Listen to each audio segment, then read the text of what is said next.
کیا تمہیں پڑھنے سے کوئی فائدہ ہوتا ہے؟ کیا تمہیں جھوٹ بولنے سے کوئی فائدہ ہوتا ہے؟ کیا تمہیں فٹ بال کھیلنے سے کوئی فائدہ ہوتا ہے؟ ان جملوں کے لیے انگلش کا یہ اسٹرکچر یوز ہوتا ہے.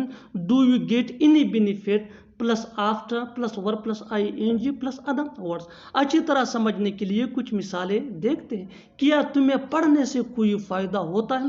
Do you get any benefit after studying? Do you get any benefit after studying? کیا تمہیں جھوٹ بولنے سے کوئی فائدہ ہوتا ہے؟ Do you get any benefit after telling a lie? Do you get any benefit after telling a لائی؟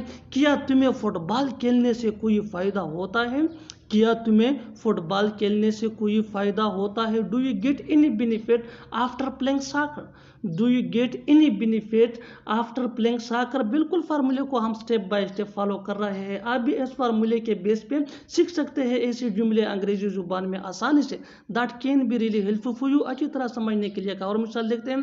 One more example for better understand. کیا تمہیں انگریزی سیکھنے سے کوئی فائدہ ہوتا ہے؟ Do you get any benefit after learning English? Do you get any benefit after learning English? اور آخر میں یہ سینٹینس آپ کے لیے کامنٹ سیشن میں اس کا جواب ضرور دینا. کیا تمہیں کمپیوٹر سیکھنے سے کوئی فائدہ ہوتا ہے؟ کیا تمہیں کمپیوٹر سیکھنے سے کوئی فائدہ ہوتا ہے؟ Subscribe to English PS for more advance English sentence structure. Thanks من.